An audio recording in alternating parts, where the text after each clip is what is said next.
جویایی اگر تربتی حافظی خوشخانه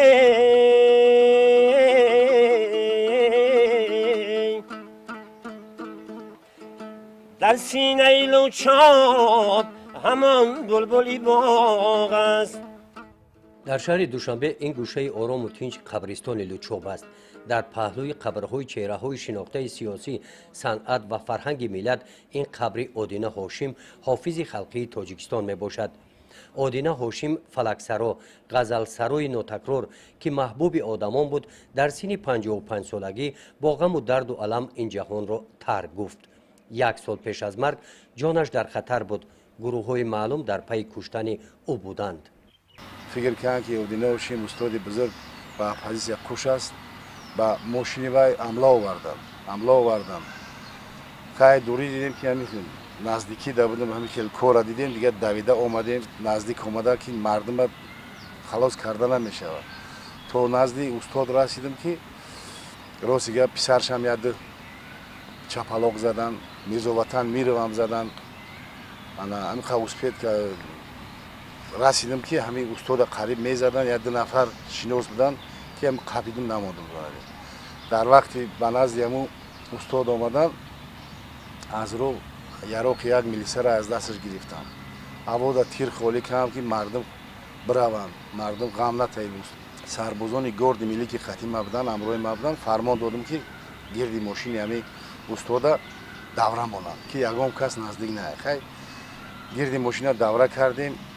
فوراً یا ماشین دیگر را جهزیم، یا ماشین گاز 24 آوردن ماندن. استاد خطی میرزا وطن میره و پسرش انا در ماشین سوار کردیم. انا گفتیم که برین استاد جوگا کنیم. میلیسا دا که جوگا کردن نشدی استاد برین جوگا کنیم. پگاه رئیس که مسئولیت کردیم یک میتینگ تشکیل میکنیم در نویابو مردم میفهمونیم. بعدی که ما با مردم فهمونیم دادیم که مثال آدینه هاشم یگام گناه نداره. حافظ مثال سرحد هم نداره. حافظ باید حافظ باشد. حافظ تنبولی قدر حافظ محشوری که مثال آدینه بود یگام گناه نداشت. نه که به همین نگاه نکرده با روزگی حکمت، با روزگی رئیس حکمت ما در خانه همین آدینه هاشم انا محافظ موندیم. 5-6 نفر سربازامون رو رمون کردیم. قریب 1 ماه نگاه کردن. جمعخان رجبوف یکی از مخلصان آدینه هاشم سال 1992 رهبر فرانت خلقی در ناحیه همدانی بود.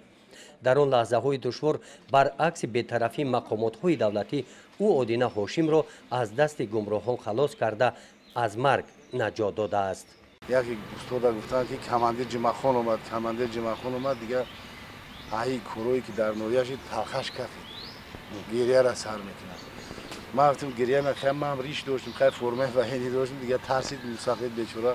ما گفتم نترس، ما آدمی خودم خش تبور تیم گفتم ما پسری فلان کردم. باور کنین استاد همین خرسندی را دیگه چی بگه نمیدونم. خسته همین کرتش بدر کرده سه میگه پشت ما میگه یگم در یگم چون اشتراک نکردم میگه. مرا همین در گاسینسه خیلی زاپیسم کردن میگه چیکار کردن که من نمیدونم میگه. ما در بالینسه خوابیدم. همین پشتوش خبرش هم بانک موندگی کسا همون را نشون دادن. خیلی باور کنید یک وضعیتی غلط دیدیم که بسیار وزمین آخه چند قدر خدی استاد بزرگ ما هم گریستیم. خیلی اشتباه بود. آدمی بزرگ بود. خیلی ما خطی استاد گریستیم.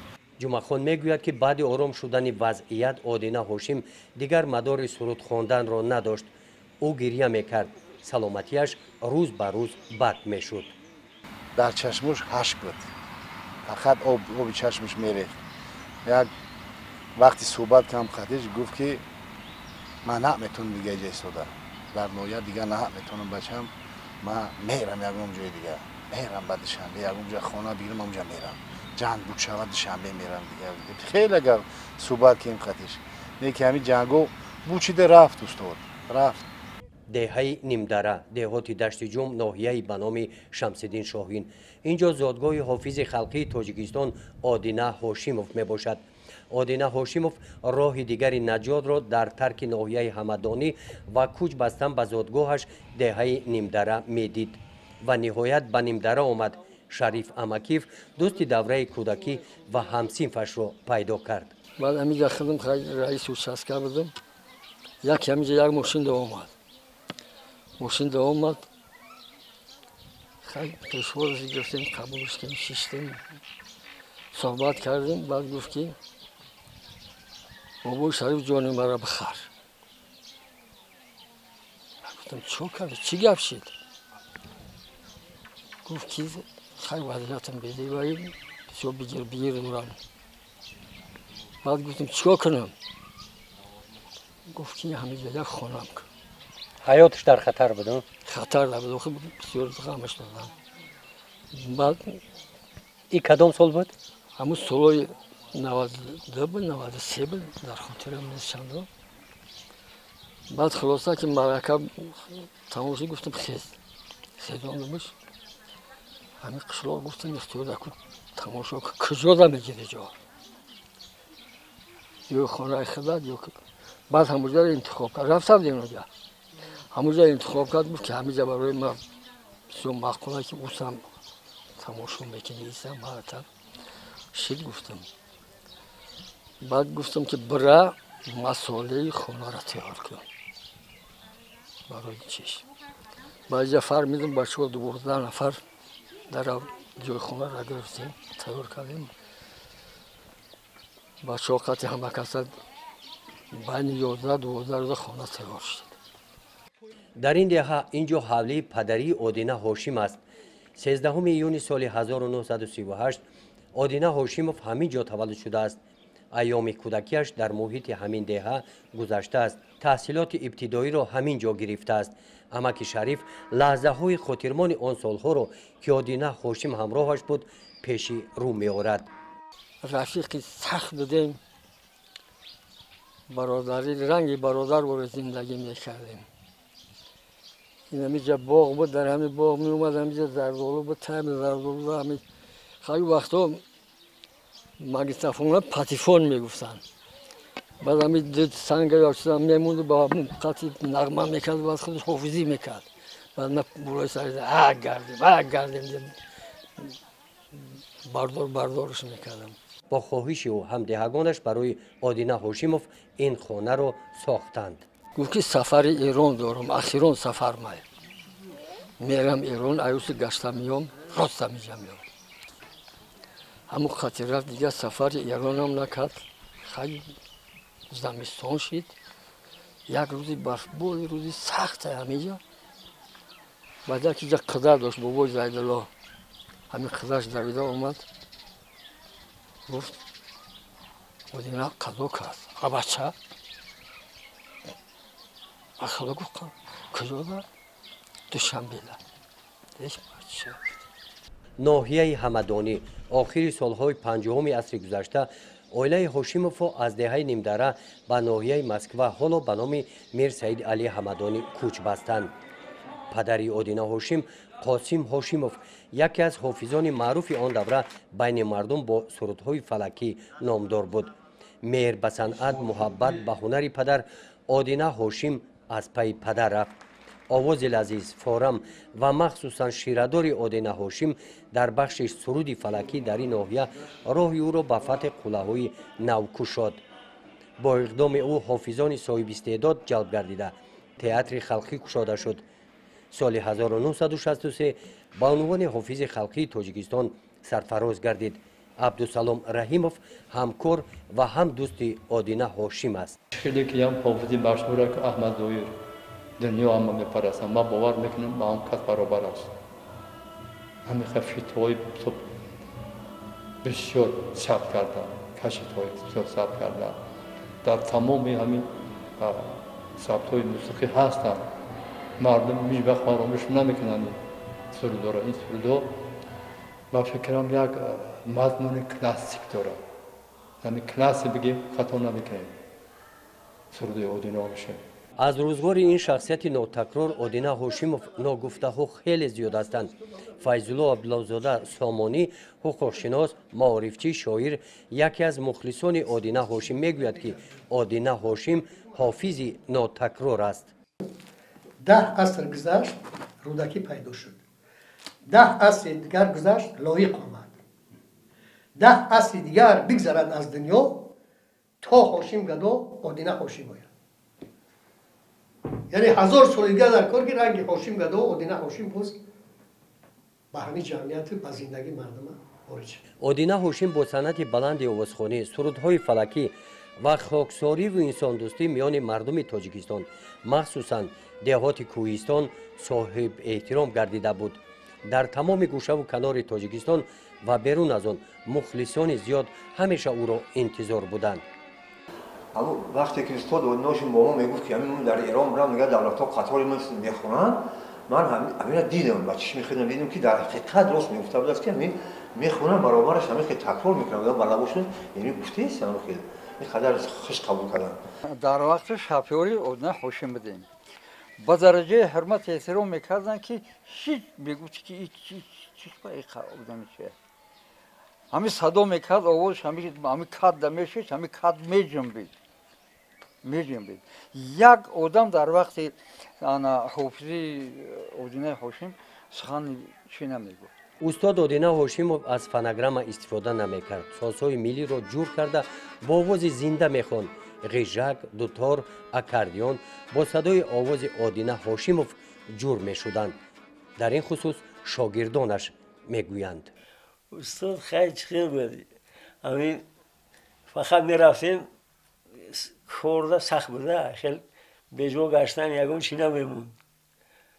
بعد یکون دروغ میگفتیم، خیلی میگفتیم و شوخه یک دروغ گفتن در کور، یک حیله کردن در کور که یک شهر را برآمده، یک گشتن در کور بعد بیم کور سر کنیم. چون که می در آمدیم 6-7 ساعت دیگه نمیمون ببریم دیگه مشق فقط مشق میکنیم میخوندیم. ادینه هاشموف را نه تنها در تاجیکستان در خارج کشور شرق و غرب بسیاری ها میشناختند. او در صحنه های دولت های ایران، افغانستان، عراق، سوریه، یمن، فرانسه و دیگر دولت های جهان برآمد کرده صنعت بلند تاجیکان را به جهانیان معرفی کرده است. بعد وفات ادینه هاشم با کوشش و زحمت های شاگردان تئاتر خلقی ناحیه به نام میر سید علی حمدانی به فیلارمونیای مردمی تبدیل داده شده به نام ادینه هاشم نامگذاری شد. سرچشمه تشکیل کننده این مکتب در حقیقت استاد ادینه هاشم است. چرا که مثلا که این قدر شاگردای تربیت کرده، این قدر کار و فعالیت کرده، این قدر یک مکتب به خود باقی ماند. امروز وظیفه هر یک ما شاگردان، وظیفه هر یک آدم است. مثلا که این مکتب حق استاد ادینه هاشم است.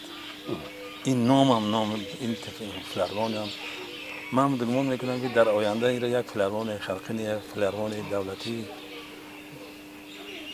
یک فیلارمون دولتی تشکیل کردن و به نام این شخصیت موندن لازم است. این برای استاد ادینه هاشموف کم است. برای معرفی ادینه هاشموف در باغ فرهنگی و استراحتی ناحیه نزد آثارخانه ناحیوی از حیات و فعالیت ادینه هاشموف همچنین آثارخانه گشاده گردید. در اینجا در قطار نگاره ها سخنهای بزرگان درباره ادینه هاشموف آورده شدند. بدن شخصیت هایی که من استاد ادینه هاشموف را دیگر خیلی فهمیده باشند. هنرمند به سیاست هیچ وقت دخالت نکرده بود، این نمیکرد. چون که هنرمند وظیفه‌اش صحنه است، تربیه انسان است، تربیه مردم است. این به واسطه شعر، به واسطه سرود، به واسطه سخن مردم را به راه درست تربیت کردن. من گمان میکنم که استاد ادینه هاشم از اول تا به آخر فقط مقصدش تربیه ملت، تربیه شخصیت بود که از ملت از تاریخش آگاه باشد. ملت از سخنش، از ادبیاتش، از گذشتهش برخوردار باشد. خلاص. ادینه هاشموف درباره این چهره هنر، حیات و فعالیت او بسیاری ها کتاب نوشتند. جمعخان سیدعلی یکی از آنها است. با زحمت جمعخان سیدعلی با نام پیر فلکسرایان از فعالیت ادینه هاشموف کتابی تازه نشر گردید. جمعخان مقصد دارد که دیگر خاطره های آدمان را جمع آورده این کتاب را حجما وسیع نماید. وقتی آن است که ما بزرگان ملت خود را نوار برداری کنیم و برای آینده معرفی کنیم، برای آینده مثلا حفظ کنیم و онҳо имрӯз ғаниматанд. аз одина ҳошимов дар маркази ноҳияи ба номи мирсаиди али ҳамадонӣ манзили истиқоматиаш ба писари калонияш монд. ҳамин хел бетағйир мондааст. устод дар чунин хонаи хоксорона зиндагӣ кардааст. рӯи ин кати саҳни ҳавлӣ меҳмононро қабул мекард. ҷойи хобаш ин ҳуҷра то ҳанӯз ҳамон тавр мондааст. набираҳо онро хонаи бобоям гуфта ном мебаранд. айнояи мо одина ҳошим зиқ рафт. зиқ яъне зиқ ба он маъное ки пура зиқш карда. ҳодисае ки дар ҳамун ноҳияши дар назди ҳамин шӯъбаи корҳои дохилӣ агар як лаҳза мо дер мекардем мекиштанаш. як лаҳза дер мекардем. мошинаш мошини як москвичи сабз буд. мошин зарлон писараш буд. на ойна мод, на фари мошин мод. ҳама ҷоро ҳамин бели куни кедману инами калтакҳои дарозаро ҳамаро майда кардам. آدینه خوش صدای و کبگی سهرم کو یک مدی سناگو یجم پرهنرم کو. одина ҳошим бо эвази ин қадар хизматҳо дар соҳаи фарҳанги тоҷикистон аз ин дунё бо ҳасрату пурғам гузашт. оромгоҳи одина ҳошимов дар шаҳри душанбе имрӯз макони зиёратгоҳи мухлисонаш ва шахсони оқилу фарҳангдӯсти тоҷикистон гаштааст. рӯҳат шод бод одина ҳошимов.